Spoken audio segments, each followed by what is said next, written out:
Picture this: a man who can command a stadium of thousands with a single word. Tony Robbins isn't just a person, he's a global monument to one singular idea: absolute certainty. For decades, his voice has been the soundtrack to ambition, teaching millions to eradicate doubt, to act with unshakable conviction, to step into their power and command their financial and personal destinies. He is the modern embodiment of unwavering faith in one's own will. But what if we've been looking at the monument all wrong? What if that foundation of granite certainty is not rock, but a hidden seismic fault line? Here is the compelling paradox at the heart of it all. The entire empire of certainty may, in fact, be fueled by its apparent opposite, a profound need for validation. When you step back and look at the methodology, not the message, but the method, the clues are everywhere. The massive stages aren't just for visibility. The constant deafening amplification isn't just for energy. The need for colossal adoring crowds isn't just for scale. This architecture could be interpreted not as the traits of a man who has conquered his need for external validation, but of one who is in a continuous cycle of seeking it. This suggests the guru might be the number one client of his own teachings, and yet, perhaps, his own most constant student. And this isn't some simple human desire for applause. In his biography, Robbins himself has spoken about his relentless drive, which some biographers and observers have interpreted as a bottomless need for impact and recognition. Think about that. A normal appetite can be satisfied. You eat, you're full. You receive praise, you feel acknowledged. But what if this drive functions like a void? A vacuum that consumes validation endlessly, only to demand more, louder, bigger, now. So this presents a fascinating, almost impossible question. How does a man operating from a place of such a profound need create a product that promises ultimate fulfillment? One interpretation is that his billion-dollar empire can be seen as a mirror. A brilliantly designed, infinitely scalable mirror, held up to reflect exactly what he needs to see. Every book sold is not just a sale, it's a data point. Every ticket purchased is a vote of confidence. Every roar from a crowd of 10,000 people is a momentary echo that says, "You matter." It is a highly efficient validation gathering machine. But if the empire itself is the mirror, what are the specific powerful rituals that keep people looking into it? This need for validation isn't some accidental byproduct. It's engineered directly into the very experience he sells. The entire seminar structure, from the lighting to the music to the cadence of the speech, is a meticulously designed psychological instrument. Its purpose? To generate specific intense and overwhelming emotional states in the audience.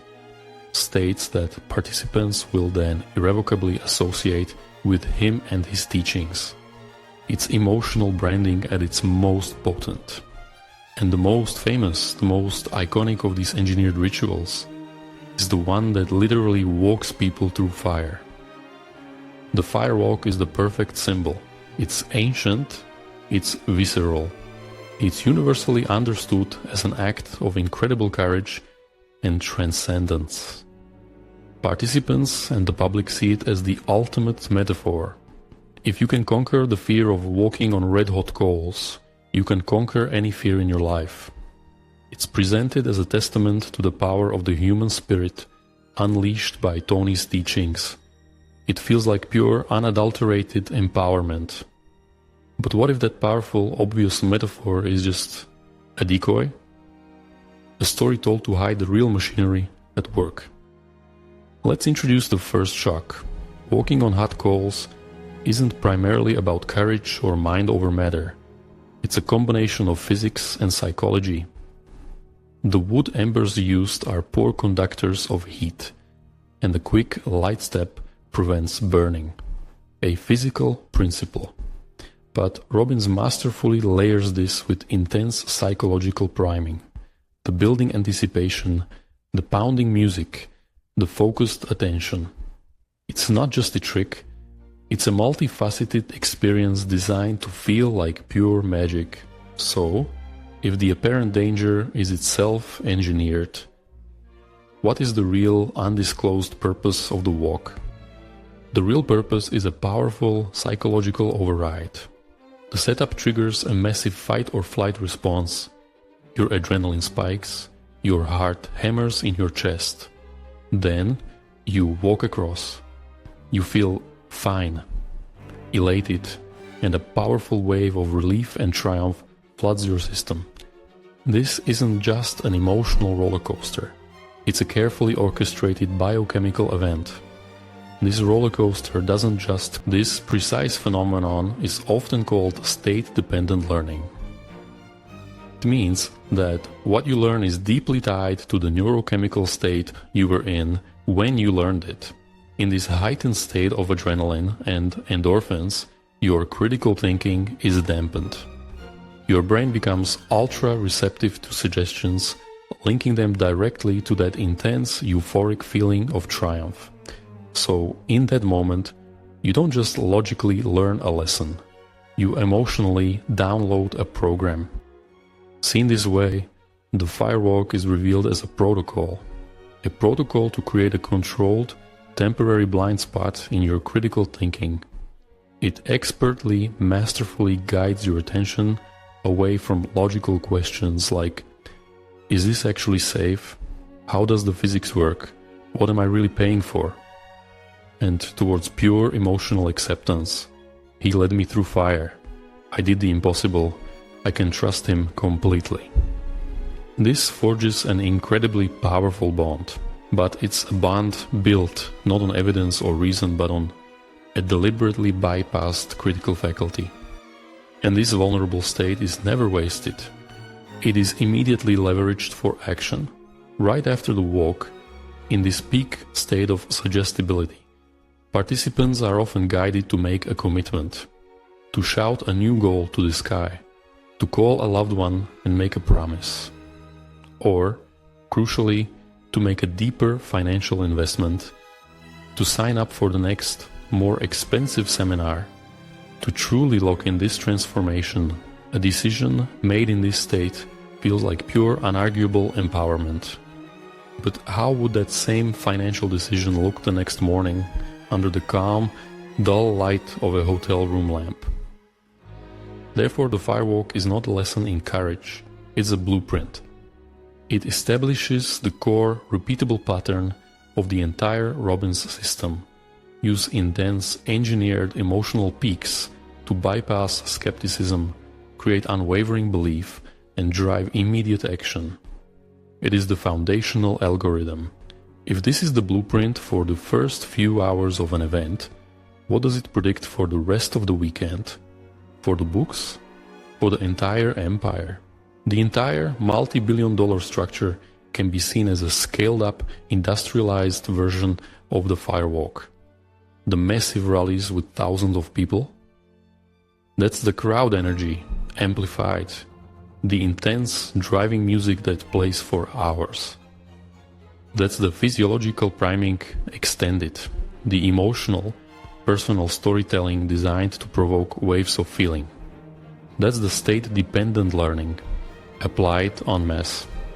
They are all designed to induce that same critically bypassed, hyper-suggestible state. This means the initial hack of the firewalk isn't an anomaly. It is the foundational principle of the entire enterprise.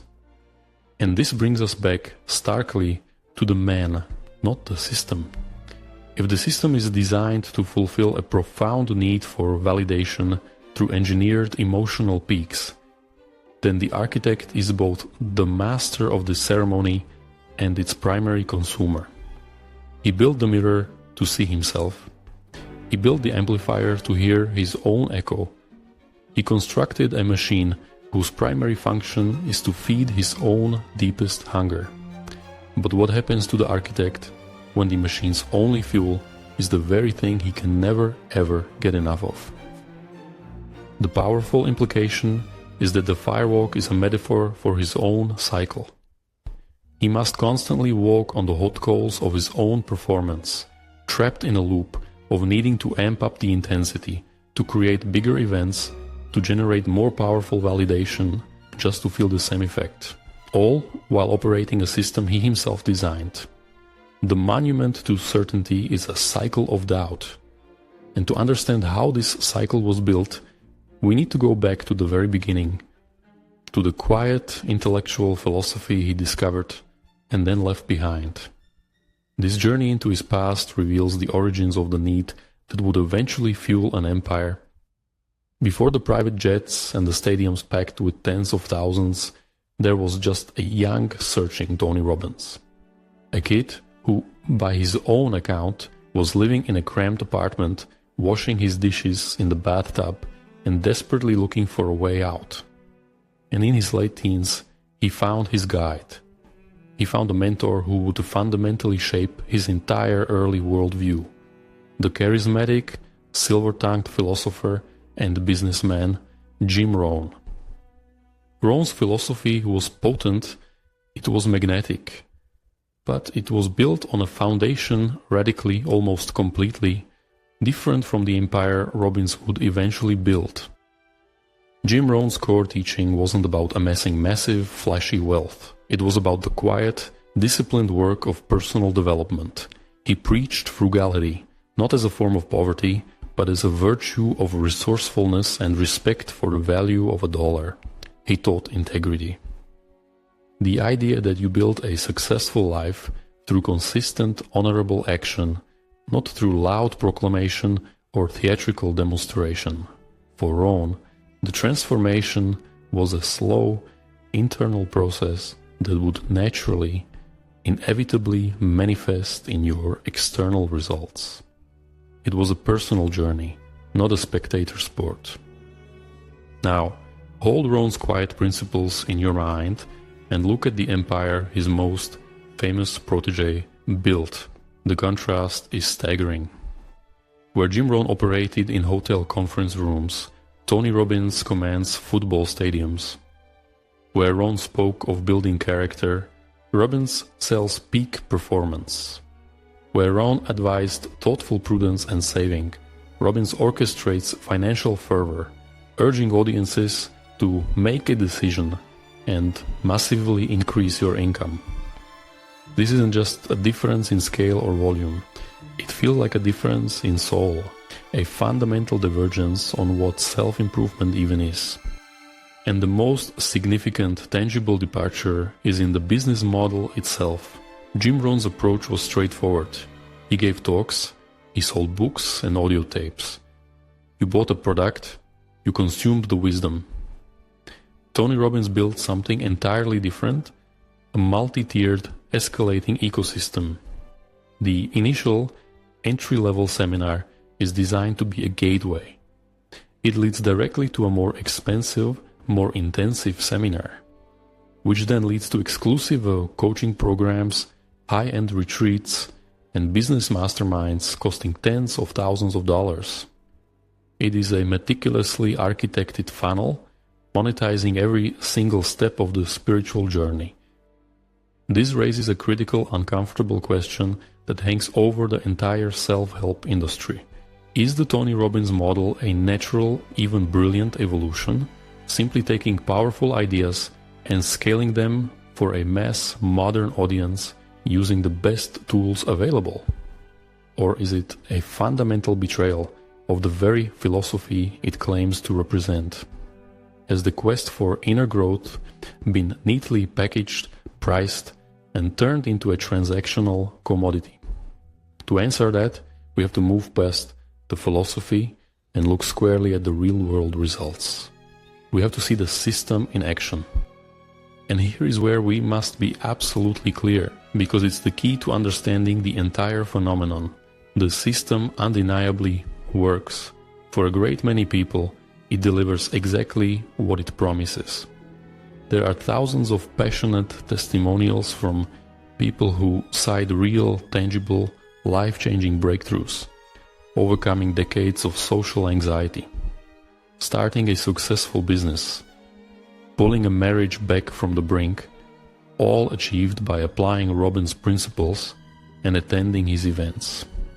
This creates something far more powerful than satisfied customers. It creates fervent believers. It creates an army of defenders who will passionately attest to the profound value they received. But this value is created within a very specific, highly engineered environment. Take the flagship Unleash the Power Within seminar. It is not a passive lecture. It is a controlled atmosphere of pounding, rhythmic music, of collective chanting and shouting of phrases, of shared emotional vulnerability. It is scientifically designed to break down psychological barriers and to build a powerful, intoxicating sense of group identity. You are not just learning, you are belonging. And in this heightened state of belonging and possibility, normal human inhibitions, including the instinct for financial caution, can and do dissolve.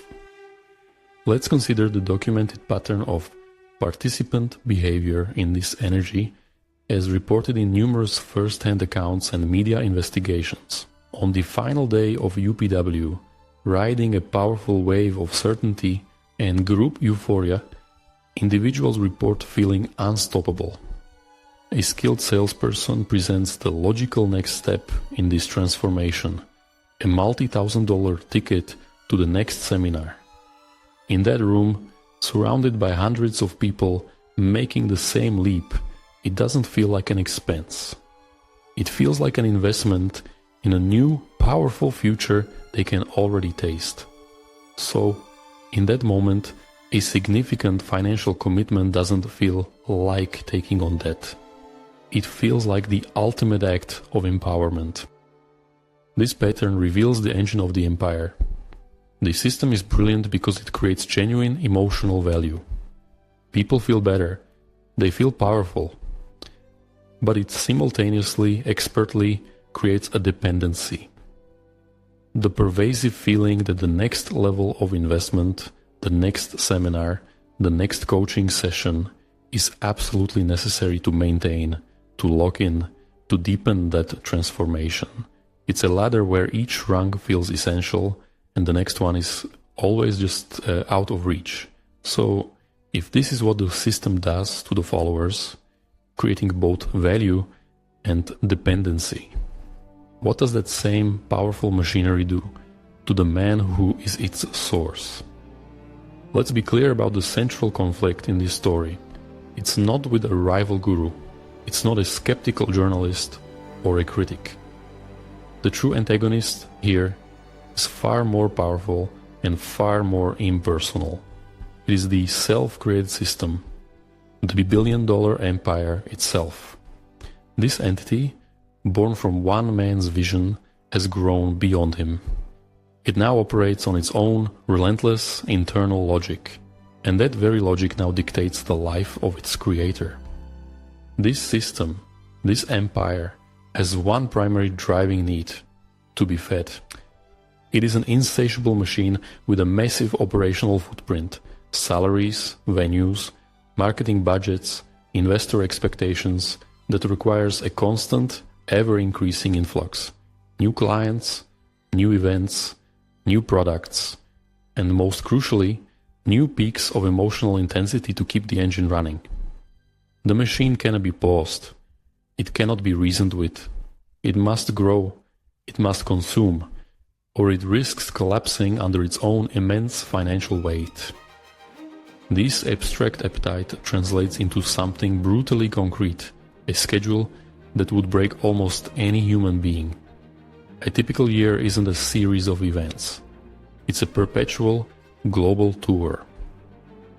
Unleash the power within, in dozens of cities, followed immediately by Date with Destiny, stacked alongside leadership summits, business masterminds, and private coaching intensives.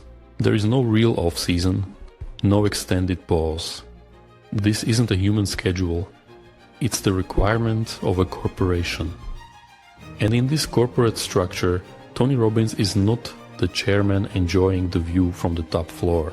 He is the chief engine in the boiler room. The entire brand, the marketing, the sales apparatus, all of it is built entirely around his personal, physical presence and his seemingly boundless energy. He is the unique, irreplaceable asset, the one-of-a-kind fuel that drives the entire machine. This makes him the most valuable player, without a doubt. But it also makes him the single most vulnerable component. A profound ironic role reversal has taken place. The man who taught millions to be the cause, not the effect, in their own lives, has, in a way, become an effect of his own creation. He must perform, he must amplify, he must generate the energy to feed the very machine that defines him. So we have to ask, what is the human cost of being the fuel for a relentless, impersonal corporation? To understand that cost, we can look to broader critiques from psychologists and former participants. These critiques often credit the strategies for success, but point to a common pattern. The peak state from seminars often fades, leaving a feeling that can create a dependency on the next event, the next product. This raises a question: is the system building lasting change or managing a cycle of emotional peaks and valleys? Experts point to patterns in the techniques themselves, like the incantations. Shouting power phrases can be seen as a form of emotional bypassing, using forced enthusiasm to cover up and ignore deeper, unresolved feelings of anxiety or sadness, creating a performative confidence that can feel brittle under real pressure. If observers can identify these psychological mechanisms, does the architect himself, constantly on stage, ever get to see them? The guru may be the last one to know. He is surrounded by yes men, by devoted staff whose livelihoods depend on him, and by adoring crowds who see him as a savior. There is no one in his inner circle who can offer a critical perspective. The feedback loop is one of constant, amplified praise. This creates a powerful isolation, where the only reflection he ever sees is the one his empire chooses to show him. And to understand why that isolation is so profound, we have to go back, way back. Before the first dollar, before the first stage, the system's immense demand stepped directly into a pre-existing deep wound, a wound that long predates the empire. The machine may be powered by the guru's own acknowledged trauma. Robbins himself has been surprisingly open about the source of that trauma, his mother. In the documentary I Am Not Your Guru and numerous interviews, he has described a childhood marked by her violence and chaos. He has recounted one specific harrowing Thanksgiving where she chased him with a knife, and he, just a boy, had to physically restrain her to protect himself and his siblings. This wasn't just a bad childhood. This was a foundational experience of sheer terror and profound instability. A child in that environment doesn't just get sad, he develops a profound need for control and safety. The chaos of his childhood created a void that craved order, certainty, and above all, validation. Constant, undeniable proof that he was good enough, that he was strong enough, that he was finally, unequivocally safe. His entire life's work can be seen as a monumental, global attempt to fill that void, not just for himself, but for everyone. Seen through this lens, the entire Robbins methodology can be seen as a direct reflection of that childhood pain. The firewalk, the incantations, the massive stages, they are all about conquering fear through overwhelming force. They are about shouting down the inner pain with a louder, more powerful, more certain external voice. It is the ultimate act of turning the volume up on the world to drown out the whispers of the past. But here's the haunting question. Can you ever truly shout loud enough to silence the ghosts? Therefore, the empire is not just a business, it can be seen as a monument, a billion-dollar global monument built to prove once and for all to that scared little boy hiding from his mother that he is finally safe, that he is powerful, that he is loved. It is the ultimate proof of concept. But a monument is a static object made of stone and steel. The need it is trying to satisfy is a living, breathing, endlessly hungry thing. This presents the central tragic conflict of the entire story. Does running the machine and receiving its constant roaring validation actually heal the original wound?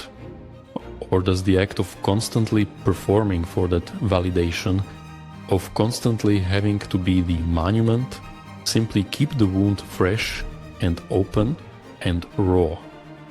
It's a devastating possibility that every round of applause might simultaneously soothe the pain and remind him of the desperate need for it. It becomes a perfect closed loop, a cycle. The childhood need for safety created a system designed to generate validation, but the system's relentless corporate demands recreate the very conditions of stress and survival that mimic the original instability he is trying to escape. He is constantly performing to avoid the chaos, but the performance itself is a form of chaos. He has built a world that mirrors his deepest pain, disguised as its cure. And in this never-ending cycle, the master of the system becomes its ultimate subject. He is caught in a loop where he must generate ever larger, ever louder proofs of his own worth to quiet a fear that can never ever be permanently quieted. The monument must constantly grow, or the boy inside might remember he's afraid. To see the final, quiet culmination of this exhausting conflict, we need to step out of the noise. We need to step into the silence that inevitably follows it. After the intense emotional conflict, after the psychological deep dive into trauma and cycles of dependency, we need to step back. We need to breathe. So, let's temporarily remove the personal lens. Let's set aside the judgment of good or evil and simply look at the Robbins system for what it is, at its core, a fascinating, intricate, mechanical construct. To do that, to truly see it clearly, we need a new analogy, a neutral one that explains its function without the passion and the pain. The most accurate analogy isn't a church, or a circus, or a monument. It is a refinery. Imagine a massive, complex industrial facility. But instead of processing crude oil, this refinery processes something far more volatile, far more unpredictable, raw human emotion. It is a psychological refinery, engineered for scale and efficiency. And like any refinery, it operates on a very specific and brutally efficient input-output model. So what is the feedstock? What raw material enters this refinery? It is the raw material of human suffering, fear, insecurity, past trauma, the gnawing anxiety of unpaid bills, the deep, silent, aching feeling of not being enough. These are the universal pains that drive people to desperately seek help, to seek a solution. This material is messy, unstable, and unique for every single person. But the refinery is brilliantly designed to handle it all. The intake process is the seminar registration, the website landing page, the compelling ad that seems to speak directly to your deepest insecurities. People are prompted by a marketing campaign that expertly identifies and then gently agitates their specific anxieties and desires. They bring their pain into the facility, handing it over at the door with their credit card. And once inside, the raw material is ready for processing. The main seminars, like UPW, are the distillation towers of this operation. This is where the real work happens. Here, the raw pain is subjected to intense heat and pressure. The emotional intensity of the crowd, the rhythmic pounding of the music, the perceived danger of the firewalk, the specific neuro-linguistic commands. This environment begins to break the pain down into its core component parts. The goal is simple: to separate the useful parts from the useless. And Tony Robbins? He is the crucial chemical catalyst. His unique presence, his boundless energy, his specific phrasing and tonality. These are the active agents that trigger the transformation. In theory, a catalyst enables a reaction without being consumed by it itself. He is the element that makes the refinement possible at an industrial speed and on a global scale. So what is the refined output? What comes out of this complex process? It is a high-octane fuel for achievement. The system takes diffuse, paralyzing pain and refines it into focused energy. It becomes actionable steps, a surge of confidence, a temporary state of unstoppable certainty. This is the valuable product people pay for, fuel designed to power them toward their goals. And it is crucial to understand, this fuel does work. It does propel action. This refinery analogy provides a moment of pure intellectual relief. It allows us to see the system not as a matter of morality, but as a matter of engineering. It's a clever, amoral, and brilliantly designed process. It's not magic, it's mechanical. It's not necessarily malicious, it's just efficient. It has an input, a process, and an output. Viewing it this way cools the emotional temperature and lets us analyze what often goes unseen in the heat of the moment. However, we have to remember one universal law of physics. No industrial process is 100% efficient. There is always waste. Always. For every barrel of that high-octane fuel produced, for every person who feels that incredible surge of power, there is a corresponding amount of toxic byproduct created by the refining process itself. In this case, that byproduct can be significant financial debt or a deepened emotional dependency on external validation. This is the critical and almost always ignored part of the equation. So if the refined product is empowerment, what is the waste? What is the toxic byproduct of turning human pain into high-octane fuel? And more importantly, in this psychological refinery, where does that waste go? Who handles it? Does it just get piped away, out of sight? Or does it seep into the soil, into the water supply, into the very people it was meant to help? To find the answer, we have to leave this calm, mechanical view. We have to return to the human element, to the silent, lonely crash that always follows the high. The event is over. The house lights are up, harsh and unforgiving. The last of 10,000 exhilarated participants has filed out, their cheers and shouts still a ghostly echo in the vast, now empty arenas. The energy is gone, leaving only the shell. But on the other side of the heavy stage door, a different reality awaits. A reality few ever see. We now cross the threshold, into the backstage world, the inner sanctum. The air here is still thick with energy, but it's a different kind. It's a draining, dissipating energy, like the heat rising off an engine that's been pushed to its red line. The space is a cluttered maze of cables, empty water bottles, and the quiet, efficient bustle of crew breaking down the set. This is where the performance ends, and this is where the person must emerge. And in this space, the most striking thing isn't the clutter, it's the silence. It's not a peaceful quiet, it's a deafening void. It's the stark, humming absence of the adoration that filled this very space just moments before. It is the sound of withdrawal. This silence is the guru's true constant opponent, and it is utterly undefeated. There he is. Soaked through with sweat, his larger-than-life stage presence visibly diminished, almost fragile. An assistant wordlessly hands him a towel. There is no crowd to perform for, no persona to maintain. The armor is off. This is the isolation of being the one person in the entire building who cannot be a student of Tony Robbins. This is more than just tiredness. This is the non-negotiable biochemical crash.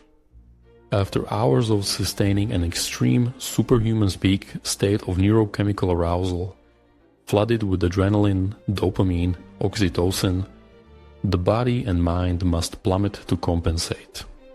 They crash into a state of exhaustion and depletion that is as deep as the high was high. For an ordinary person, this happens after a big presentation.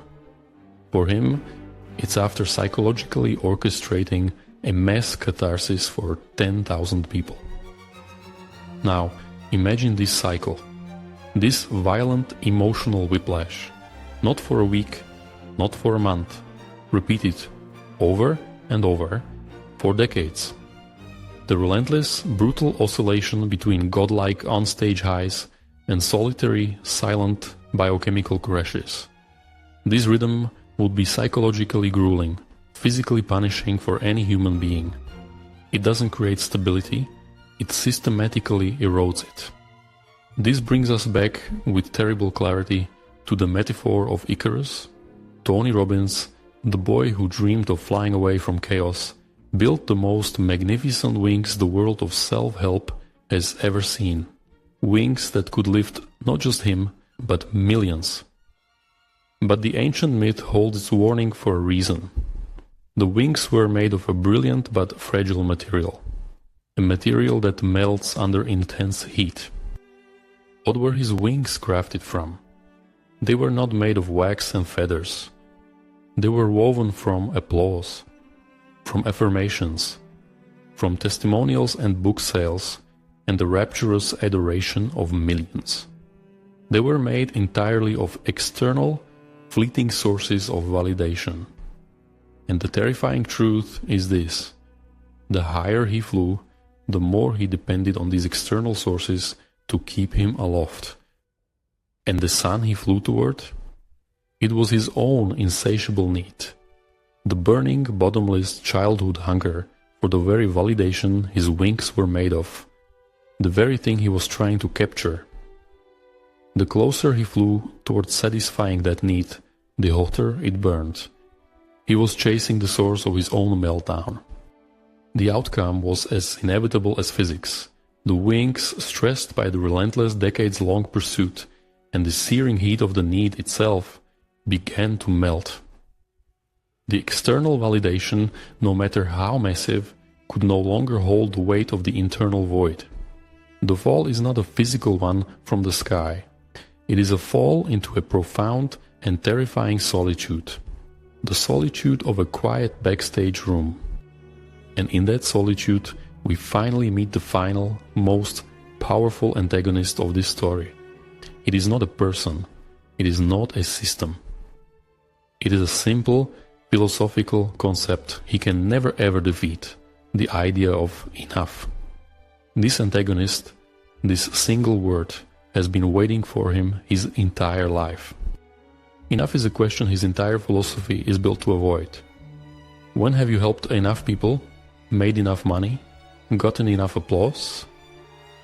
His entire system is built on the engine of more. It is a perpetual motion machine of ambition. This makes enough a kryptonite concept. For a psyche wired by childhood trauma to seek infinite proof of safety, enough is a mathematical impossibility. And his own tools are useless here. You cannot shout an incantation to fill a void this profound. You cannot firewalk over the concept of sufficiency. The techniques designed for external achievement are completely powerless against an existential internal lack. This is the ultimate tragic failure of his own advice. The guru is stumped by his own core question. This brings us to the powerful final insight. The dark side of this story is not a secret affair. It's not a hidden financial scandal. It is a structural tragedy. A flaw built directly into the very design of the empire itself from the very first brick. The system was brilliantly designed to solve a problem it is inherently, philosophically incapable of solving. The system designed to liberate others from their limitations inevitably entraps its creator. His bottomless need built the structure, the validation-seeking empire, and the empire now enforces the cycle. Therefore, he is the most captive participant in his own system. While followers can leave, he cannot. His identity, his wealth, his entire sense of purpose and self are entirely enmeshed within it. He is the system. His name is on the door. His face is on the product. His captivity is absolute. And the final, devastating proof of this paradox is this. His continued desperate need for validation, the very engine that drives the entire empire, is the living, breathing proof that the validation he receives will never ever be enough to fill the void. The need itself is the evidence of the cycle's existence. The hunger is the bars on the cell. So we are left with a single, haunting image. The architect of peak performance, the man who taught the world to break through limitations, forever bound by the most fundamental limitation of his own design, the need to be loved by strangers. The circle is complete. This is the answer to our central, driving question: can he escape? The evidence suggests he cannot. He is ultimately the most captive participant because the cycle is not just around him. It is within him. The man and the machine are one and the same. Can this machine ever be turned off, or is it destined to run forever? We hold on to the image of the silent, empty stage, a vast, dark cavern. A single cold spotlight illuminates the bare floor where thousands just stood, and then it too fades to black. A monument to a victory that became a life sentence. A monument to the wings that flew too close to the sun. This is a story about the cycles we build for ourselves, even as we hand out keys to others. If this investigation into the architecture of validation resonated with you, consider subscribing. Your engagement is what allows us to dive deep into these complex stories. It also makes me wonder, in your own life, where do you see the line between healthy ambition and a profound need for external validation? Let's start a conversation in the comments. And if the theme of brilliant creators navigating the traps of their own design fascinates you, you might want to explore our previous investigation into the enigmatic Pavel Durov, a man who built an empire, fled a country, and plays a high-stakes game of chess against the world and himself.